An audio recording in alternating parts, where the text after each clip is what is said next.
C'est l'histoire d'un père qui, voyant sa jeune fille grandir et entrer dans l'adolescence, décide de s'inspirer de ses conflits intérieurs et des émotions qui la guident. Cela l'amènera à créer un des films les plus touchants des années 2010, le 15e long métrage d'animation des studios Pixar, Vice Versa. Vous êtes-vous déjà demandé ce qui peut bien se passer dans la tête des autres? C'est la rentrée! Ouh, je suis trop contente! Riley a au moins 272 raisons de flipper, c'est une catastrophe! Sans parler de cette odeur et de cette crasse! On va passer une belle journée qui deviendra une belle semaine, qui deviendra une belle année, qui deviendra une belle vie! Bonjour à tous, on se retrouve aujourd'hui pour une vidéo un peu plus travaillée que d'habitude. Le but est de parler et de faire un retour sur un film, une série d'animation, mais également sur sa conception. Et c'est là que c'est le plus important. Je donnerai bien sûr à la fin mon avis personnel sur l'œuvre. C'est un concept que de base j'avais prévu pour Kung Fu Panda. Je voulais traiter la trilogie avant la sortie du 4e opus, mais c'était un trop gros morceau. Le temps étant passé, je trouvais plus approprié de traiter d'un sujet plus actuel, même si là il est un peu dépassé du coup, j'ai mis un peu de temps à faire cette vidéo aussi. Mais c'est un projet plus simple, on va dire, mais aussi beaucoup plus beau, dont je vais vous parler aujourd'hui. J'espère que cette vidéo vous plaira. Je vous demandais en préambule, si la vidéo vous a plu bien sûr, de liker et de la partager, de me donner un avis sur le film ou sur la vidéo en commentaire, et bien évidemment pour voir mes futurs projets, je vous invite à vous abonner. Pour ceux qui n'auraient pas vu le film, je vais faire en sorte que cette vidéo ne spoile pas. Mais malheureusement, elle vous gâchera quand même quelques surprises. C'est pourquoi je vous encourage vraiment à le voir, et si ensuite vous pensez à revenir voir la vidéo pour avoir plus d'informations sur la conception et tout ça, je vous en remercie grandement.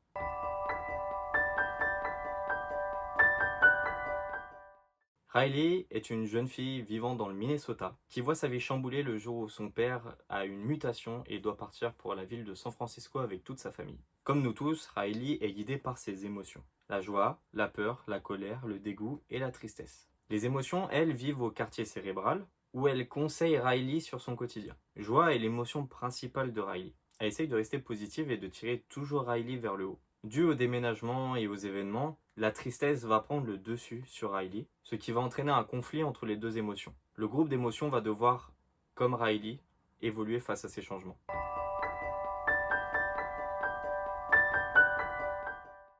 Évidemment, comme beaucoup de projets de cette ampleur, on a une véritable équipe qui s'occupe de rédiger l'histoire de celle-ci. Et le scénario étant une passe très importante et très touchante d'un film d'animation, je vais du coup vous citer ses auteurs. Nous avons Meg Le Fauve. C'était un de ses premiers projets en tant que scénariste. Elle travaillera ensuite chez Pixar sur Le Voyage d'Arlo, En Avant et également sur Vice Versa 2. Nous avons également Josh Cooley. Avant Vice Versa, il avait déjà travaillé sur quelques projets Pixar, sur Les Indestructibles, Cars et Là-haut parmi d'autres. Il passera ensuite à la réalisation sur un court-métrage qui suit Vice Versa et qui s'appelle Premier Rendez-vous. Et on a pu le découvrir dans les bonus sur de la sortie Blu-ray du film.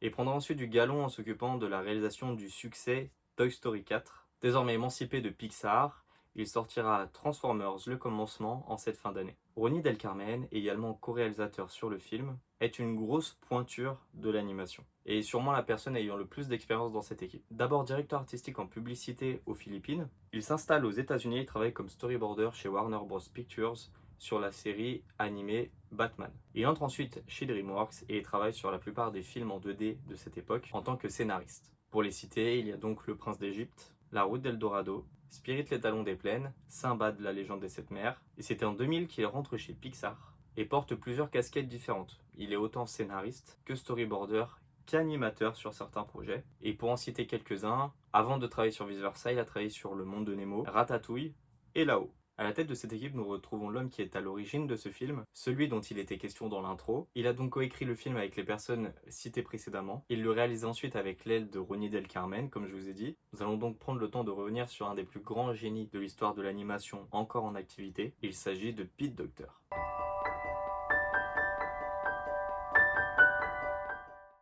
Si je parle de génie, c'est pour la simple et bonne raison que Pete Docter apprend l'animation seul. De tempérament très introverti et socialement isolé, enfant il est très rêveur. Il va lui-même créer des flipbooks et des courts-métrages d'animation à l'ancienne avec une caméra familiale. Il va notamment s'inspirer de Chuck Jones, connu pour les Looney Tunes, et de Walt Disney. Après un an d'études à l'université du Minnesota, il entre à CalArts, California Institute of Arts. C'est l'école fondée par Walt Disney. Il va y remporter un prix pour l'une de ses productions et obtient son diplôme en 1990. De base, en entrant à CalArts, l'intention de Pete Docter est d'entrer chez Disney. Malheureusement, tout va pas se passer comme prévu. Il finira par entrer chez Pixar, studio qui de prime abord ne l'intéressait pas du tout. Il s'étonne même d'avoir fait ce choix-là. Mais c'est donc chez Pixar qu'il commence sa carrière en 1990, à seulement 21 ans. À ce moment-là, il est seulement le 10e employé du studio. Il est l'un des scénaristes principaux du premier long métrage d'animation de Pixar, qui n'est autre que Toy Story, et il l'écrit aux côtés de John Lasseter et Andrew Stanton, qu'il a connu sur les bancs de CalArts. Il sera également animateur sur le projet, s'occupant principalement du personnage de Buzz l'éclair, dans lequel il a intégré un peu de lui. Il va œuvrer sur la plupart des films Pixar qui sortiront par la suite. Sur Mille et une pattes, il s'occupe du storyboard. Sur Toy Story 2, il est de retour au scénario, et c'est sur Monstres et compagnie qu'il se met à la réalisation et au scénario. Sur Wall-E, il aidera au scénario également. Là-haut est sa deuxième réalisation, il le scénarise aussi, et il remportera un Oscar du meilleur film d'animation cette année. Il est producteur de Rebelle et également de Monstre Academy. Sur le film dont on parle présentement, Vice Versa, il est réalisateur et scénariste. Et sur Soul, il s'occupera de la réalisation, du scénario également, et il remportera à nouveau un Oscar du meilleur film d'animation. Pendant un temps vice-président du studio, il prendra la place de John Lasseter en 2018 lorsque celui-ci démissionne. Il devient alors directeur artistique général de Pixar. Par conséquent, il est producteur exécutif de tous les films qui sortiront par la suite, avec 3 Oscars du meilleur film d'animation en poche, et étant à la tête d'un des plus grands studios d'animation, qui d'ailleurs a rencontré 2 derniers beaux succès après un petit passage à vide. Il est par conséquent l'une des personnes les plus importantes de l'animation actuelle.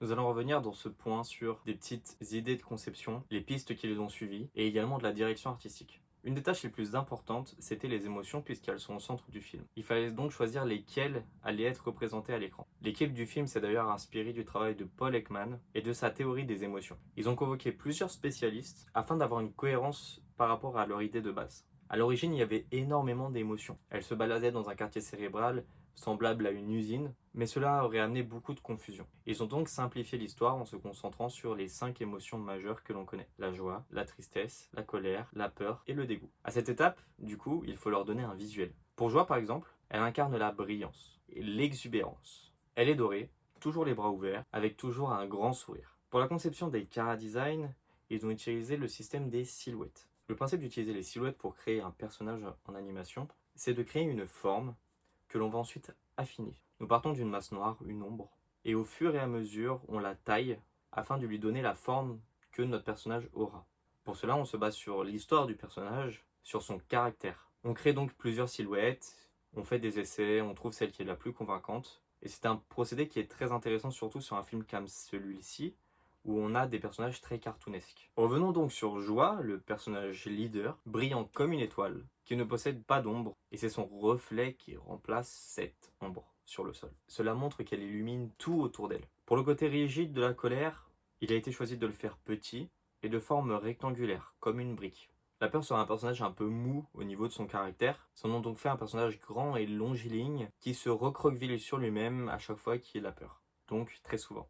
Tristesse, ça a été un personnage intéressant à créer. C'est un personnage qui est timide, très en retrait par rapport aux autres, mais il fallait pas la rendre trop mélancolique, parce qu'en fait, elle est capable de ressentir aussi d'autres émotions elle-même, comme Joie par exemple, qui ressentira d'autres émotions tout au long du film. Dégoût, ça a été l'émotion la plus compliquée à concevoir. Ça a pris du temps. Ils se sont posé la question sur le fait de si elle devait être dégoûtante ou juste dégoûtée. Et on a eu le résultat final. Et c'est en passant par là, en se posant ces questions, que l'on se retrouve avec nos designs définitifs. Mais passons ensuite au décor. L'équipe créative a cherché à créer un contraste entre le monde réel, celui de Riley, et ce qui se passe dans sa tête, le quartier cérébral. Dans le monde réel, on a donc une animation, une mise en scène bien plus réaliste. Parfois, c'est même semblable à un film live, dans les intentions. C'est très peu saturé et très peu contrasté également. Le monde des émotions, lui, tout y est irréel, très coloré et très contrasté. Par rapport à l'animation, la plupart des artistes qui ont travaillé sur le film venaient initialement de la 2D. Beaucoup de recherches préalables ont donc été effectuées en 2D. C'est comme cela qu'ils ont créé les animations caractéristiques des personnages. C'est pourquoi l'on retrouve dans ce film, surtout au niveau des émotions du coup, Ce côté cartoonesque, où ils ont accentué le stretch and squash, procédé fondamental de l'animation mais qui se retrouve beaucoup moins sur certains produits 3D aujourd'hui. Et maintenant on passe sur un point qui est très important pour moi, puisque j'aime beaucoup regarder le film avec les commentaires audio des réalisateurs pour en apprendre beaucoup plus, voulant moi-même réaliser plus tard des films d'animation. Mais je me suis demandé pourquoi je garderais ça pour moi. Ce sont le genre d'anecdotes qu'on ne retrouve pas forcément tout de suite sur internet, et donc c'était un moyen pour moi de vous les partager. Ce passage est assez délicat, de par le fait que j'ai dit que je ne spoilerai pas pour les personnes qui n'ont pas vu le film. J'ai donc essayé de faire du tri dans les commentaires audio, afin de vous donner des anecdotes qui sont intéressantes, tout en dévoilant le moins d'informations possible sur l'intrigue. Mais comme je vous l'ai dit, il est préférable de voir le film avant.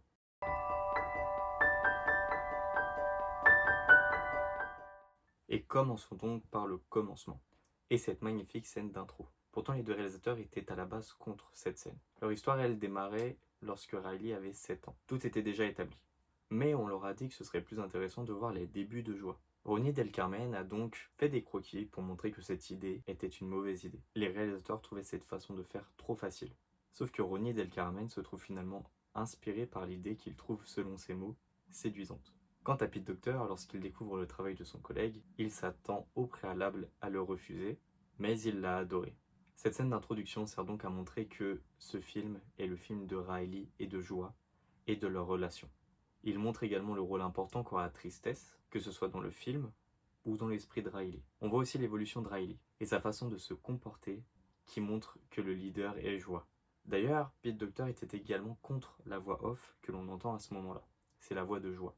Mais les essais faits par l'actrice ont été concluants et ont apporté de l'intérêt à cette intervention. Et finalement tout cela est rapide, nous permet de nous intégrer à l'univers, c'est pourquoi les réalisateurs ont fait le choix de le garder. À présent parlons un peu plus des informations que Pete Docter nous donne sur la jeunesse du film. A l'origine, l'émotion principale était nommée optimisme. Joie et peur faisaient également partie du film, et celui-ci tendait davantage vers la comédie. Pour donner un maximum de réalisme au film, les scénaristes, producteurs et réalisateurs se sont réunis et ont parlé ensemble de leur vie, de leurs enfants, de la manière dont leurs émotions évoluaient, et également de leur enfance et de leurs souvenirs. C'est pourquoi Riley grandit dans le Minnesota, comme Pete Docter. Je vous parlais avant d'une façon de mettre en scène différente dans le monde réel. En effet, ils ont choisi de simuler une steadicam afin de rendre les plans plus réalistes. Parallèlement, dans le monde des émotions, il s'agit de plans fixes, avec des pannes très fluides qui inspirent à la perfection et donc l'irréel. À ce moment, le directeur de la photographie se joint aux commentaires afin de parler d'une des séquences qu'il a le plus appréciées.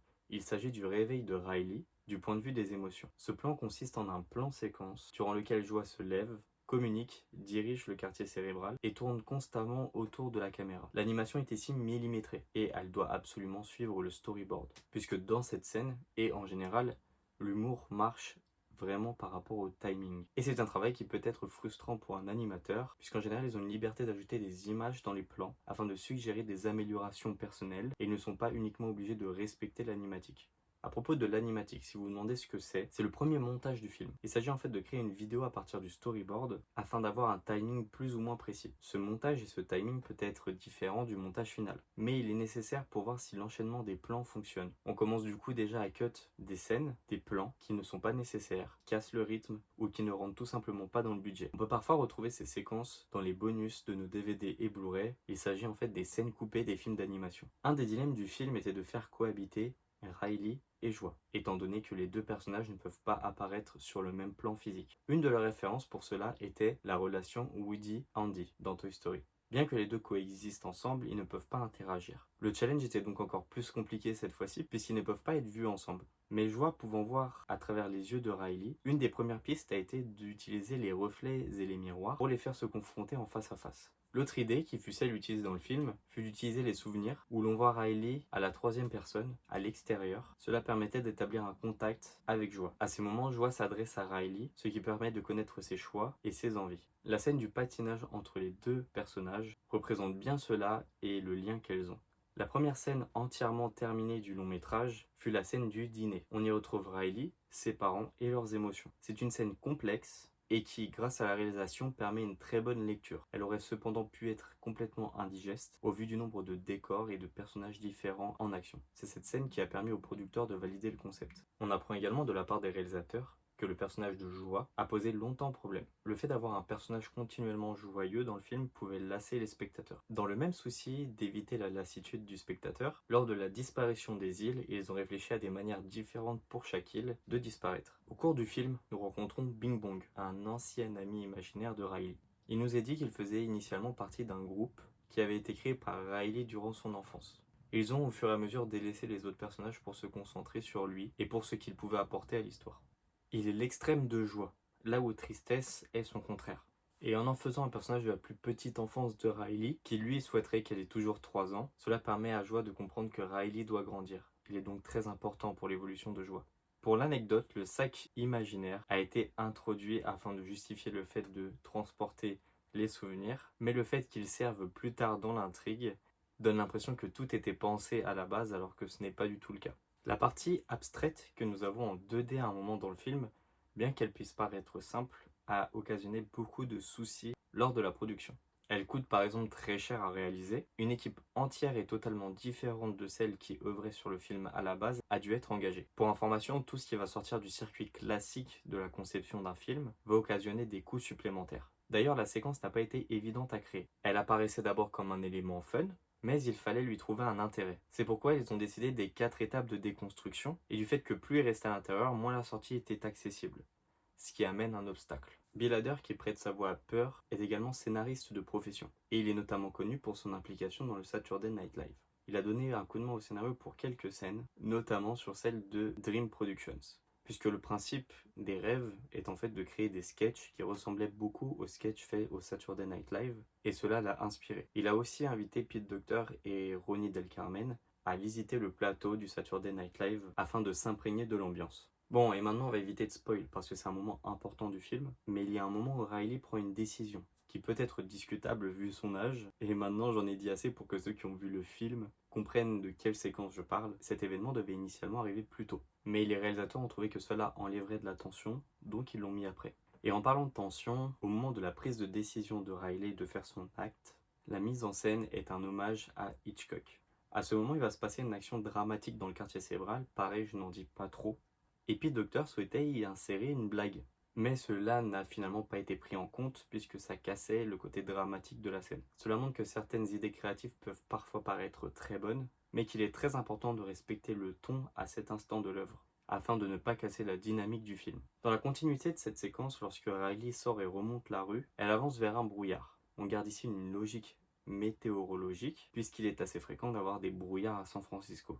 Mais cela sert davantage à montrer le lien entre ce qui se passe dans la vie réelle et ce qui se passe dans le quartier cérébral à ce moment-là. A noter que sur cette séquence, la Steadicam est un peu plus shaky afin de montrer les doutes de Riley. Et nous passons directement à la fin, avec une nouvelle console qui est censée montrer que les émotions de Riley sont beaucoup plus complexes et ça nous montre que Riley a bien évolué tout au long du film.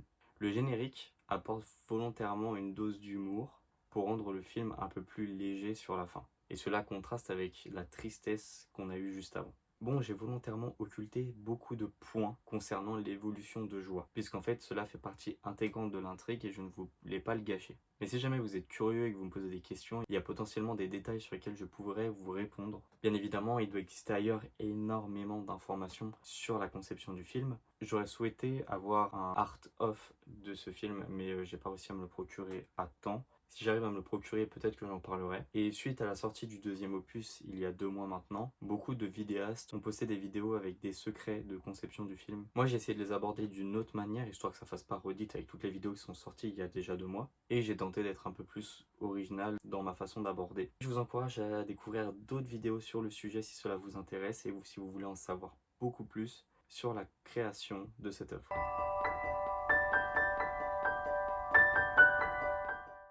Vice Versa est initialement présenté en avant-première au Festival de Cannes, au Festival de Seattle et au Festival de Los Angeles. Il sort en France le 17 juin 2015 et aux États-Unis le 19 juin 2015. Le film reçoit d'excellentes critiques au moment de sa sortie. Et cela partout dans le monde, avec des notes quasi parfaites sur les moyennes des plateformes comme Allociné en France ou Metacritic aux États-Unis. Au niveau des entrées, il en réalise 4 506 627 en France. Il est le 6e plus gros succès sur le territoire en 2015 avec des mastodontes en face. Et il est le 2e film d'animation derrière Les Mignons. Sur le plan international, le film réalise à son terme un box-office de 857 611 174 $, ce qui est une très belle somme par rapport à l'époque. Et il se trouve à la 7e place des plus gros succès de l'année. En 2016, lors de la 88e cérémonie des Oscars, Vice Versa se trouve en concurrence avec Anomalisa, Le Garçon et le Monde, Shaun le Mouton et Souvenirs de Marnie. Il remportera le prix du meilleur film d'animation. En bref, ce film est un grand succès, autant pour son équipe que pour le studio.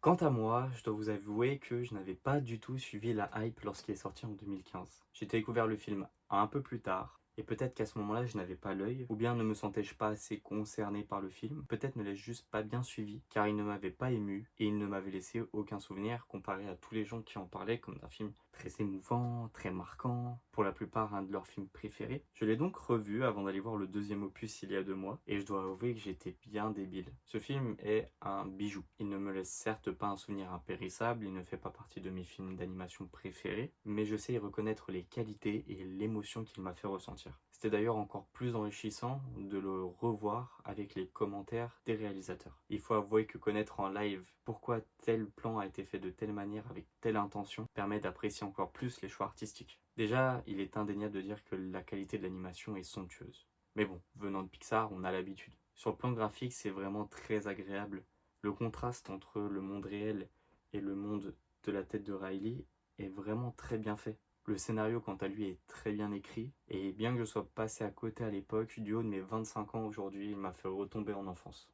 J'ai pas grand chose de plus à dire que ça, c'est un beau film. Et après coup, je me dis que j'aurais adoré le découvrir en salle. Ayant, pour la plupart, reçu de très bons avis par rapport à ce premier film Vice Versa, je suis curieux de savoir ce que vous avez pensé de celui-ci et ce qu'il vous a fait ressentir. Une suite est donc sortie cette année, et là où le premier film avait des échos quasiment unanimes, j'ai cette fois entendu des avis partagés. Des personnes le trouvent moins bien, mais vont quand même le considérer.